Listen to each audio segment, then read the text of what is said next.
Alright, what's up YouTube people? I'm back.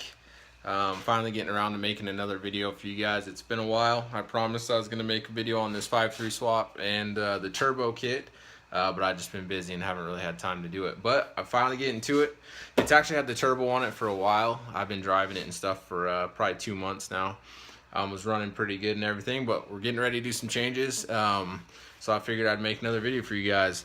This is that same 5.3 that I swapped in. If you guys haven't watched my other videos, this is a 5.3 out of a 2000 Silverado.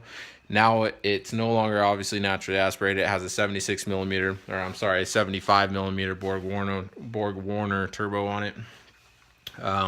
Other than that, the motor pretty much stayed the same, just art bolts and cam and all that stuff up top, but stock bottom end. So I had a lot of other people comment on my video and kind of what things I do different, and if I like the T56, things like that.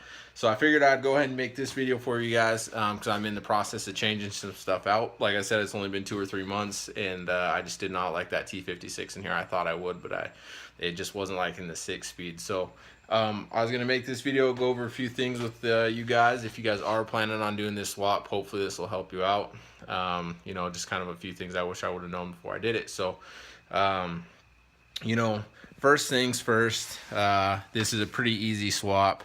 As far as the motor goes, I just did this process last week of changing out these motor mounts down here to polyurethane motor mounts. It was a pain in the butt with the motor in. So if you guys are going and doing the motor swap, go ahead and get some good mounts in there. Get some polyurethane mounts in there. You're gonna need them.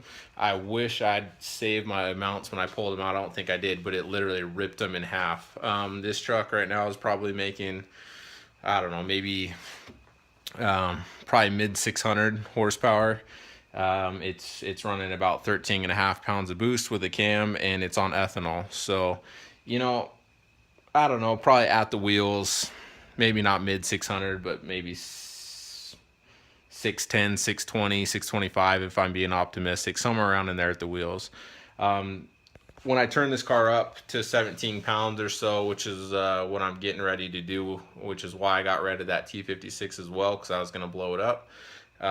You know, it should be more in the mid to high 600 range on 17 pounds or so. I have a couple of friends and guys I've met on YouTube and whatnot that did the same swap, and that's kind of what they said they made. I've never dynoed this thing, but let me flip the camera around here.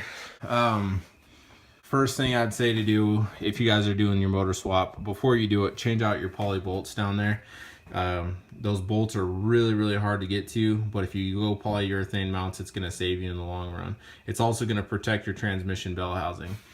2, if you are going to go carbureted blow through, which is like I said I was going to do from the beginning, go ahead. If you're going through CSU, I highly recommend Kevin out at CSU. That dude is awesome. He helped me out. He helped me tune this thing. He literally spent probably 2 weeks on the phone texting me and stuff about new things to try with it and how to get it just right, and he literally just hooked me up so good. So he also converted it to E85, I think, for like a couple $100 more. That in the long run is going to allow you to run way more boost. You know, 10 pounds on this is fun, but you're going to want to turn it up. I guarantee you're going to want to go 15, 20, you know, whatever this thing will hold, you're going to want to try. So I'd go ahead and run ethanol. That'd be my second suggestion. Third suggestion would be, if you really are stuck on the T56, you know, I guess that's your call. But for me, there was several issues with that. So I went up to the drag strip and I did not run very good ETs with this truck with that T56 in here. I'll tell you a couple reasons why. One, this is literally the shifter I made. I welded 2 wrenches together to dogleg around the seat because the T56, the hole for it sat right there, way back close to the seat. As you can see, I welded it in and caulked it, so that's what you're seeing there. There's the original shifter hole, and there's the T56 hole way back there. I had to weld this shifter up to dogleg around the seat, and then it made it really hard and awkward to shift with it being like that. So I didn't like that, for one. That was the first thing I didn't like about it. 2, I have a low gear in this truck in the rear end. It's a 350 gear in the 9-inch, and with that, it did not like first gear. I was either revving it up so high. I'll show you guys my 9-inch.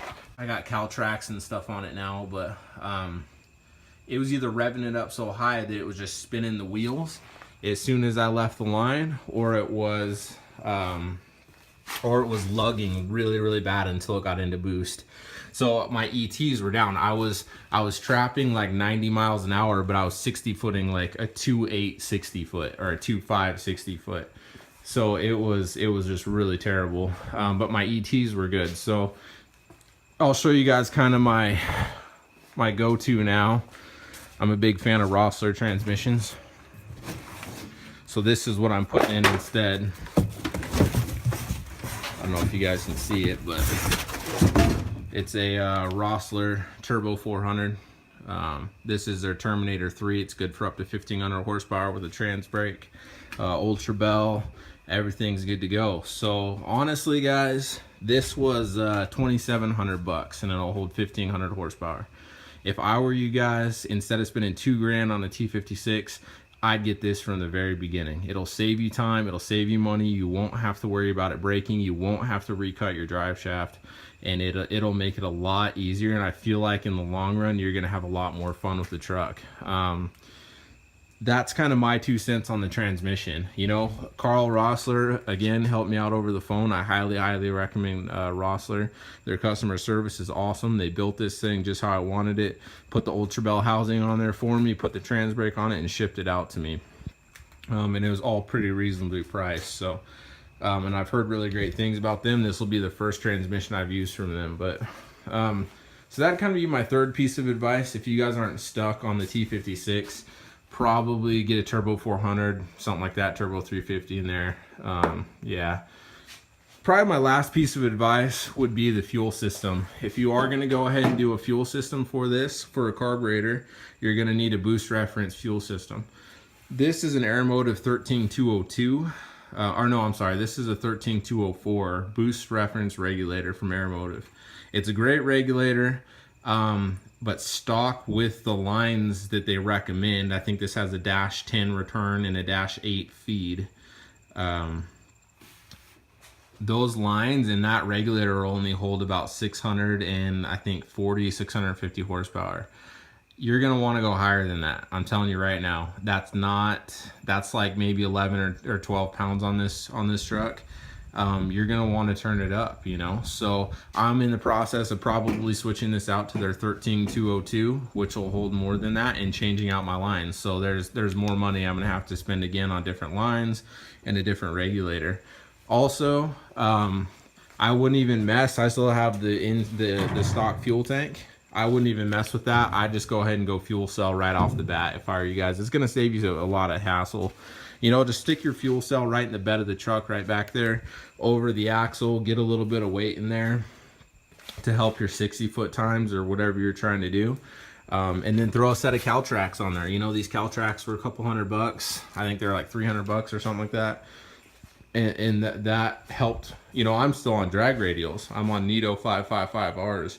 And man, when you get into boost, even at 60 miles an hour, those things like to spin if they're not hot. So, you know, with this truck, if you're really gonna try and make it a true street strip truck where you do take it to the strip, you're gonna want some of those things to give you better traction. So that's kind of my piece of advice. You know, other than that, it's been a really fun swap. Even with all those things, it's been a really fun swap. You can see my manifolds down there. You know, you're gonna need also another thing to think about with this swap is your dipstick relocator and stuff like that if you do put a turbo manifold on here. Other than that, man, it's been a really fun truck, pretty straightforward. I got my 2-step over there on the steering wheel. Now that I got a trans brake, I'm probably gonna rewire all that stuff and go from there. But yeah, if you guys have any questions or anything, let me know. I try to answer comments as much as I can, but you know, I have been really busy building this truck and with work and everything else I got going on. So but I try to help you guys out. I try to, you know, answer questions on my other videos and stuff. Hope you guys have fun with your swap. Again, if you guys like the video, give it a thumbs up. And if you guys have any questions, leave them in the comments and I'll try and answer them as soon as I can. Other than that, I'll talk to you guys later.